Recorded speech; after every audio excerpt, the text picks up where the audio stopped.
Ok. Merci,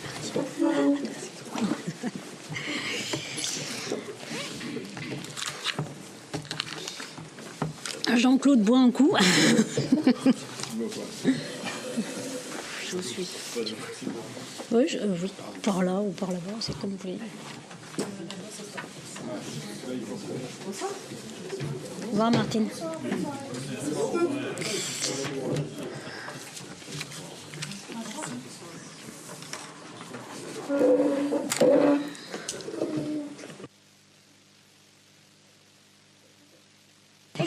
Alors, comme vous le voyez donc sur notre suite d'ordre du jour, on est sur l'adoption du compte financier unique. Jean-Claude donc va vous le présenter. Je devrais sortir, je ne participerai pas, je vais pas y arriver, je ne participerai pas au débat puisque je n'ai pas le droit et je sortirai pour le vote. Donc, Fabienne, puisque j'ai son pouvoir, ne pourra pas participer non plus au vote. À toi. On attend Bruno. Oui, vas-y. Vas-y.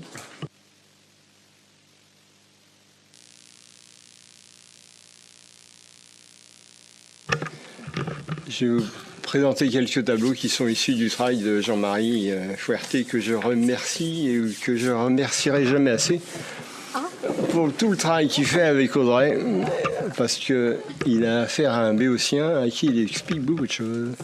Donc je vais vous présenter ces tableaux, ça va être beaucoup plus lisible et tout.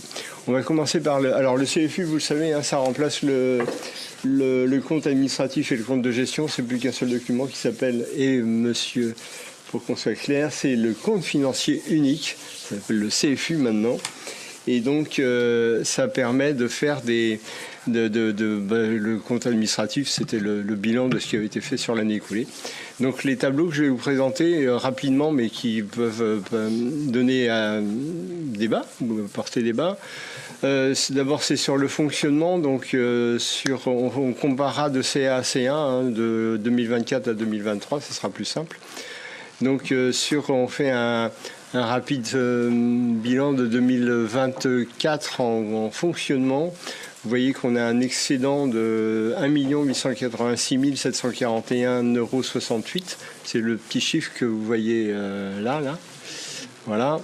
Et ça représente, et ça se décompose ainsi. Pour mémoire, en 23, on avait fait 1 805 603,28 €. On a fait 87% du budget en dépenses et on a réalisé 103% du budget en recettes.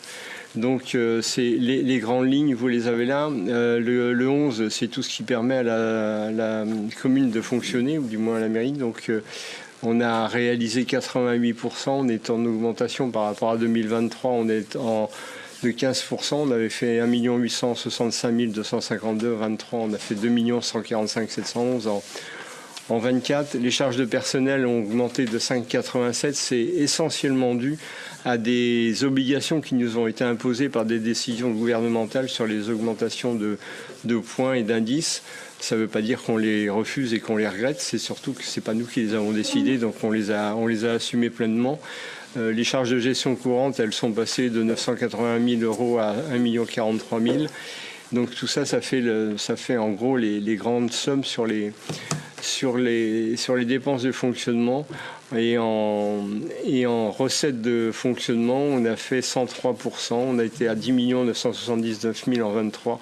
On est à 11 788 000 en 24. Alors, si vous voulez quelques petits détails sur ça me permettra à M. Burneau de vous répondre tout à l'heure. Vous avez posé une commission sur l'énergie. Une question en commission.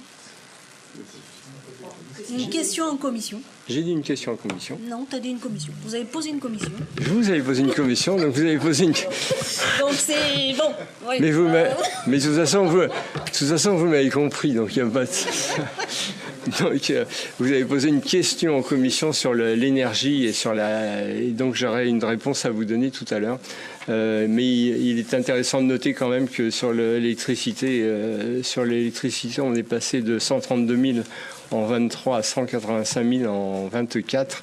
Et sur le gaz, on est passé de 82 000 en 23 à 205 000 en 24, ce qui est quand même des augmentations assez fortes. Alors, il y a des baisses, il y a des pourcentages qui peuvent paraître énormes, mais il faut les rapporter au montant, aux sommes qui sont en regard de tout ça. Il peut y avoir des pourcentages très forts, mais bon, par exemple, sur les livres et la médiathèque, si vous prenez cette ligne-là, on est à 40 000 euros en 2024 et on était à 9 000 euros en 2023. C'est essentiellement dû au fait que jusqu'en 2023, on avait des subventions et aujourd'hui, on l'a payé plein pot. Donc ça se comprend parfaitement.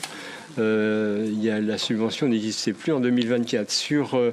Alors on est toujours sur le chapitre 11. Alors le chapitre 11, vous voyez le bilan du chapitre 11, 87% de réalisés. On a fait un 8 en 1 865 000 pour 2 145 000 en 2024. Donc là, c'est tous les détails. Vous les avez vus sûrement. Vous voyez, quand je vous disais qu'on avait des 546% d'augmentation, il faut les remettre à hauteur de 32 euros et 207 euros. Sur les rémunérations, les rémunérations principales, vous l'avez là, c'est ce que je vous disais tout à l'heure. On a eu une augmentation de 4,85%. Donc on est passé de 2 388 704 à 2 504 478. Ce qui va de pair, c'est les cotisations qui vont avec, puisqu'on n'est pas sur un salaire, on paye des cotises. Donc le budget, le chapitre 12, donc tout ce qui a rapport au personnel avec les augmentations, a fait un bond de 5,87%. De 5 778 à 6 117. Après, ce sont d'autres charges qui nous ont que l'on a dû assumer. Le chapitre 65-66, avec des augmentations de 6%, des baisses de 0,3%. C'est les grandes lignes de notre budget de fonctionnement, mais je vous donnerai un tableau tout à l'heure qui reprendra toutes ces dépenses. En investissement, le CA 2024 a un excédent de 1 632 923 qu'on retrouvera tout à l'heure dans les recettes d'investissement prévues au budget 2025. Et puis, en regard de 2023, on avait fait 1,3 million. Alors, effectivement, là, vous allez forcément réagir sur ce chiffre-là, je vous le dis avant. On a fait 29%, on a réalisé 29% des dépenses en investissement. Ça ne veut pas dire qu'on n'a rien fait, ça veut dire simplement qu'il y a des travaux qui ont débuté avec du retard et qu'on assumera en 2025, mais on les a pas mis au budget 2024 puisqu'ils n'ont pas été, ils sont pas achevés. En recettes, on a fait 68% des recettes prévues. On avait un CA en 2023 de 4 68 000 euros et on a fait 2 861 000 euros. Donc ça, c'est les grandes masses, du budget du CA 2024. Si on fait l'explication, les grandes lignes, on parlait de l'énergie tout à l'heure. Sur le CA 2023, 132 000 en énergie et en électricité, on fait 185 000. Donc on a 39% d'augmentation. Le gaz, il explose les plafonds. On fait une augmentation de 150% dû à l'augmentation de l'énergie. Ça veut pas dire, là, on a mis en place un certain nombre de moyens pour diminuer la facture, mais même si on a diminué la consommation, ce qui est le cas, malheureusement, le tarif étant ce qu'il était, ça a été complètement absorbé par l'augmentation des tarifs. Les carburants, on a dépensé un peu moins. Les fournitures de petits équipements, on a dépensé moins, vous voyez, 2023-2024. Les livres, je vous le disais tout à l'heure, on est passé de 9 000 à 40 000. Les fournitures scolaires, on les a maîtrisées quand même. On est passé de 37 à 33. Des chiffres, les locations, c'était, je pense, principalement on a dû louer des véhicules, si je ne me trompe pas, parce qu'on s'est fait voler un véhicule et on a eu un véhicule de remplacement, donc on a baissé de 2023-2024. L'entretien des terrains, on était à 115, on a passé à 154 parce qu'il a fallu faire l'entretien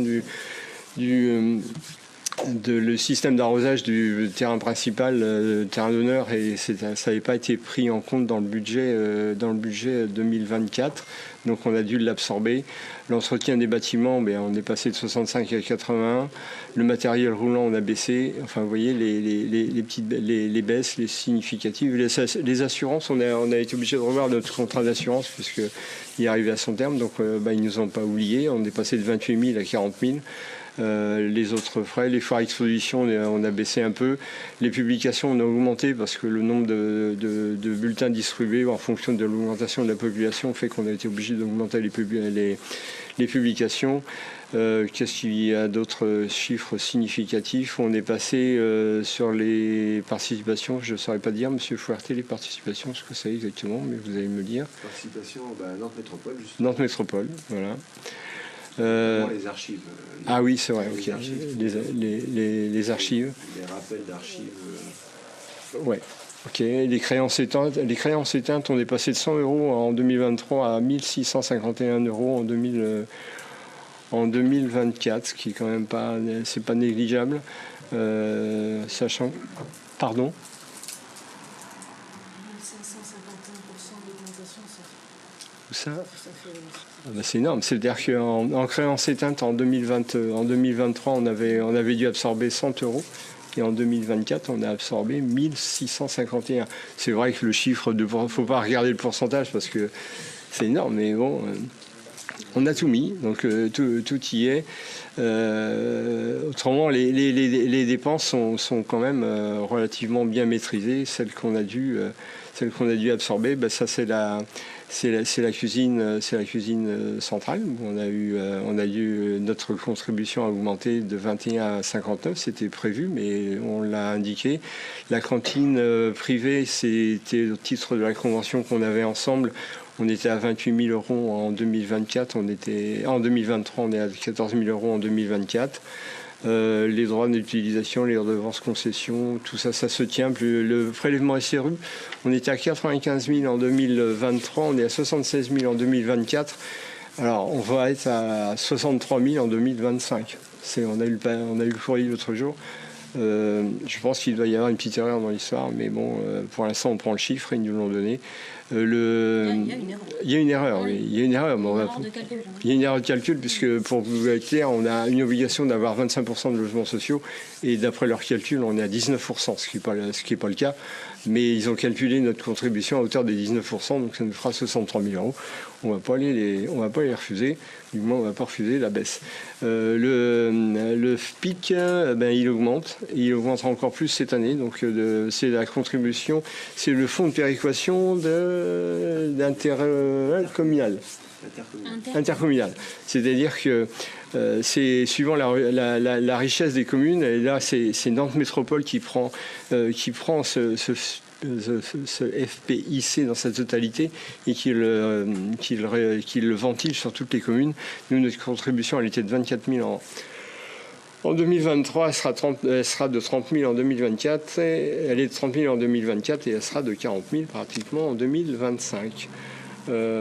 Sur les remboursements, alors sur les recettes, on était à 180 000 en 2023, on est à 128 000, donc c'est un paramètre c'est pas l'absentéisme, c'est sur les heures qui sont remboursées pour les maladies des agents. Donc c'est pas de l'absentéisme, on va pas prendre ce terme-là, c'est pas le bon. C'est les gens qui sont malades, on est payé sur la commune perçoit une somme.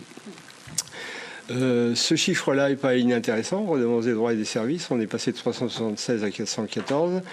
Les études, on a baissé un petit peu. La garderie périscolaire, on l'a augmenté, donc on en voit plus. Le remboursement de personnel, on est passé de 163 à 185. L'attribution de compensation, ça c'est la métropole. On est passé de 661 à 612.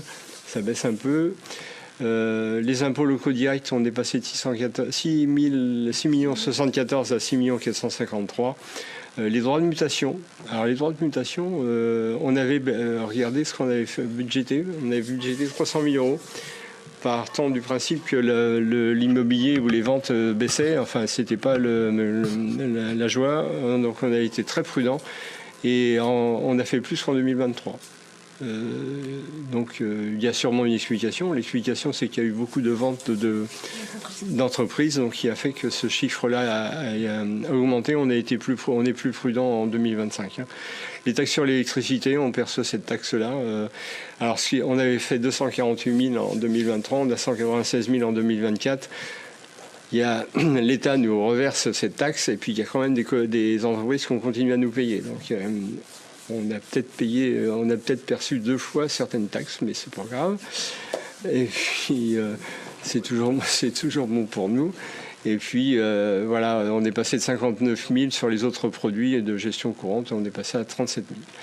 Donc, voilà un petit peu sur si on pouvait faire les grandes lignes de ce qui est les différences qui ont lieu sur le CFU entre 2023 et 2024. Sur les investissements 2024, on voit, ça permet de voir qu'on a fini l'extension de la tilleulière, on a réglé 66 000 euros sur les rénovations des sanitaires pour l'école maternelle.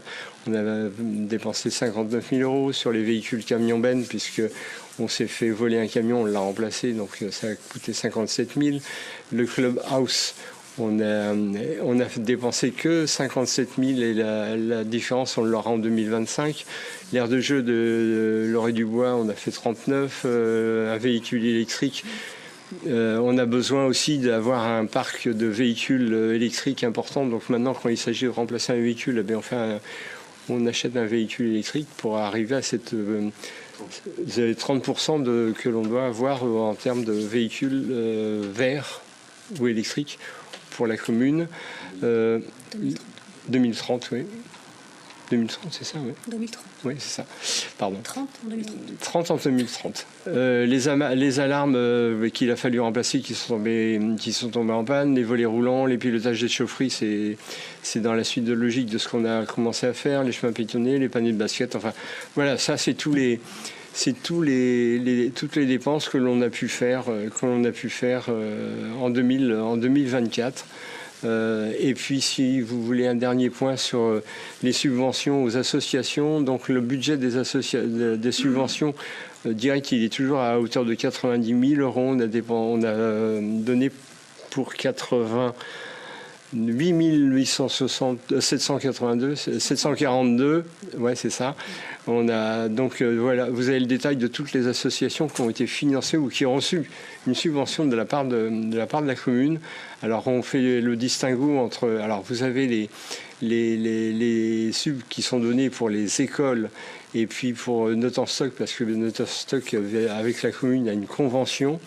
On a cette école Sainte-Marie, c'est une subvention pédagogique qu'on reporte tous les ans. La Pessor, le Clos, la Tilleulière, tout ça. Là, après, on fait le distinguo avec les associations qui ont un caractère, qui font de la compétition, donc dont la subvention est calculée un peu différemment de celle des associations qui n'ont pas de compétition. C'est celle que vous voyez ensuite. On donne aussi pour d'autres associations qui n'ont pas un caractère sportif ou un caractère compétitif ou autre. On donne pour les donneurs de sang, les deux assos. On donne à l'ADAPI, on donne le CLAS de la mairie des Sorinières, on donne 11 000 euros. Le CLAS, si vous voulez faire une comparaison avec le CE des Sorinières, entre autres, mais ça ne s'appelle pas le CE.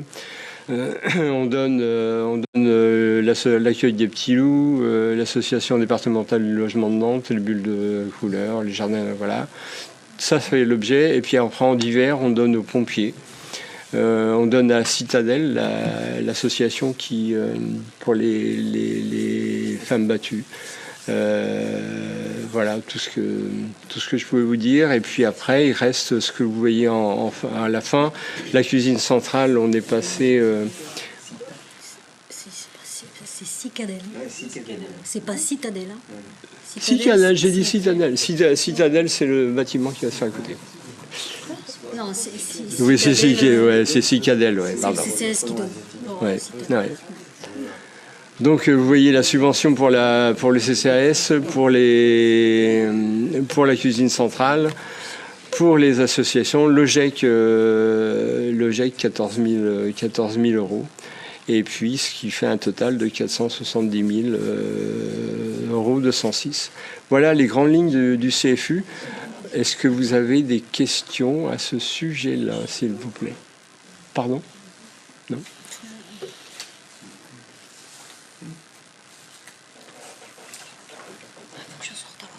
Je sors. Non. Je sors. Oui. Il faut que Madame le maire sorte. Pardon. Ah, pardon. Juste deux remarques. Une remarque sur la section de fonctionnement. Bon, pas de souci, on a discuté en commission finance. Les comptes sont bien tenus et on a maintenu tous les budgets sont pratiquement à l'équilibre et sont maintenus par rapport à ce qui était initialement. Il n'y a pas de souci. Juste une remarque sur la partie investissement. Quand même, on a 29% de réalisation et que 19% en dépenses d'équipement quand même, comme ce qui est quand même très faible. Donc je pense qu'une leçon à tenir, c'est pour le budget futur, s'assurer que ce qui est proposé au budget soit bien réalisable. On pouvait voir que sur le clubhouse du foot, sans avoir de permis de construire, de déposer au mois de mars, c'est quand même difficile de faire toute la réalisation du clubhouse en une année. Il y a quand même un principe de réalité derrière ça. Donc il faut une leçon à tenir sur l'avenir, principalement sur la partie investissement, d'être réaliste sur ce qu'on propose par rapport à ce qu'on est en capacité de faire. Il y a des aléas, bien sûr, mais il y a des choses qu'on sait faire dès le début. Voilà. Il n'y a pas de souci sur la remarque, mais c'est vrai il y a une grande part d'aléas qui a généré cette faible part d'investissement. Néanmoins, elle est toujours là. Vous le verrez sur le budget 2025, on a 700 000 euros de report. Hein, donc c'est ça, hein, il n'y a pas photo. Alors effectivement, ça fait que 29%, il peut paraître faible, mais ça ne veut pas dire qu'on n'a rien fait. Ça veut dire simplement que ça a décalé principalement dans le temps. Mais c'est tout à fait. Ouais, c'est différent. Oui. Aussi, je pense qu'il y a des difficultés aussi en termes de réponse sur des appels d'offres. Donc, il diffère aussi parfois les travaux à réaliser, ce qui ne veut pas dire que ce qui a été envisagé au départ en termes de projet n'aboutit pas. Mais je pense qu'il ne faut pas avoir une analyse uniquement à l'échelle de l'exercice, où là, on entend effectivement 29% de réaliser, c'est ça.